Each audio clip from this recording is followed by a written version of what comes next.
So when I talk about good and effective leadership, I usually call off 7 qualities of person that are needed. And I list these in order of importance. There are some things in life that are just more important. And the first thing that I talk with my students about, and I'm not going to spend a lot of time, I'm basically just going to rattle them off. If you're really interested, I'll give you a copy of a chapter out of the book that I wrote, where I go into a little more detail about these 7 qualities of persons. The first one is telling the truth. Good leaders tell the truth. They tell the truth. Now, as a person of faith, I make an attempt to tell the truth in a loving way.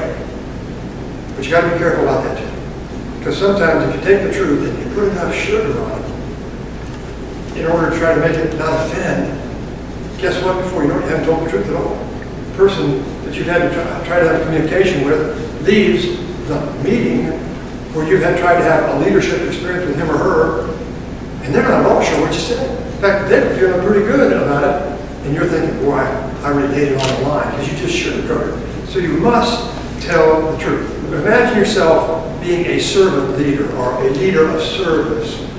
It's kind of about your attitude. It's not just a word, it's an attitude that you have about what you are called to do as a leader. It's about serving other people. I can tell you, at Center College, nobody works for me. We work for Center College. So part of the leader's job, whether you're running a business that sells clothes, or you're the lead partner in a law firm, or you're in a medical profession, or you're a professor, part of the job of the leader is to say, okay, in what direction are we going? And we start to deviate from true north. I think it often falls to me as the leader. Not to make the decision about where we'll go, but to remind people that if we're starting to veer off that true north in some significant ways, the returns better be pretty good. There better be some really good reasons why we're going to do something like this that takes us out of true north. And that doesn't mean that you don't do things outside the norm. It means that as the leader, you're always asking, and I'm always asking myself the question when a good idea comes up. And when you work at a college or university, there's lots of good ideas. These are really smart people who've got great ideas. It has to fall to someone to say, yeah, but is that who we are? Is that what we do? Is that our true norm? And if you're going to be a good and effective leader, you've got to be prepared to hand things off to other people. Giving away the authority, understanding that at the end of the day, the responsibility is still yours. If it goes bad, they're going to want to talk to you. But you give it away.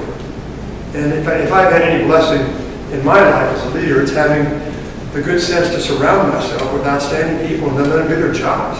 Get out of their way. Give them authority. And I'm telling you what, there's not a lot in life that you know for sure. Not a lot in life. And as a leader, there's even less.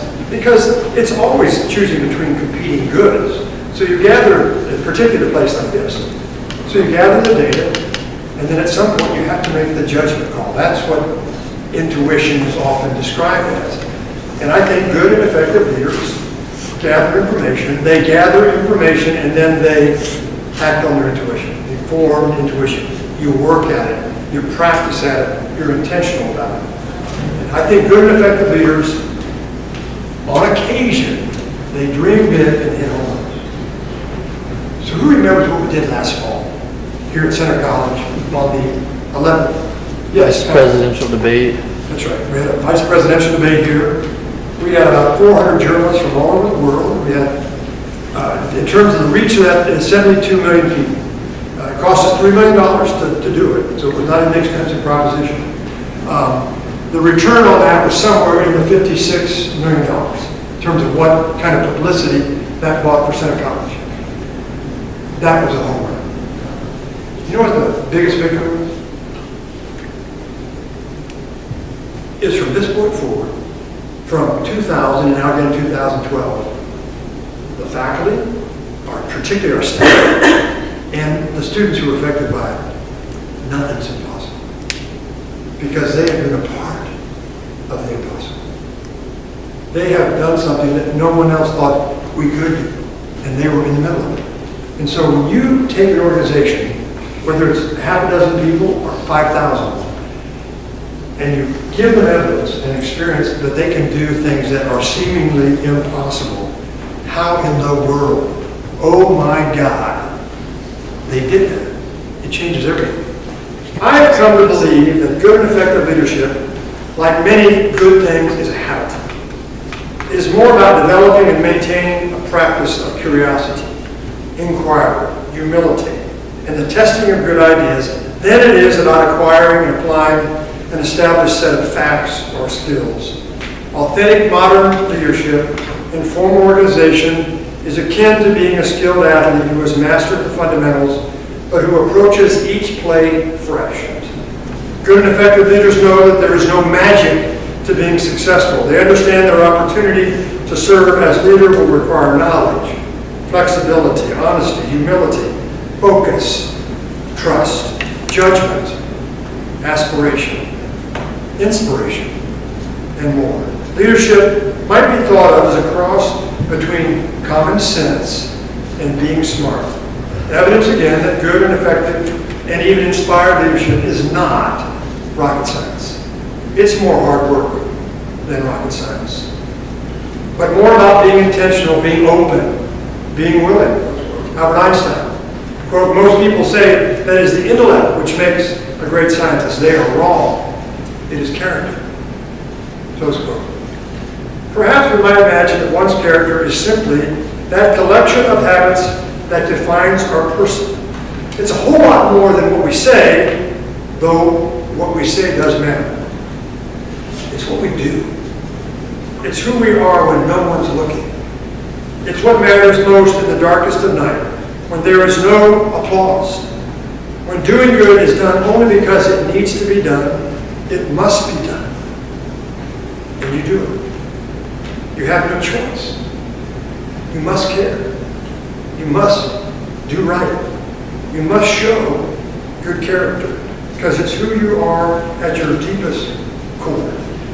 That's character. Is there, John, a single quality of person, a personal attribute, the thing that good and really effective leaders possess? Yeah, there is one thing. Courage. There are some words of immense power that exist in language. Words like hope, faith, family, trust, honesty, perseverance, friendship, love. But the word that captures me most as it pertains to the phenomenon of leadership is courage.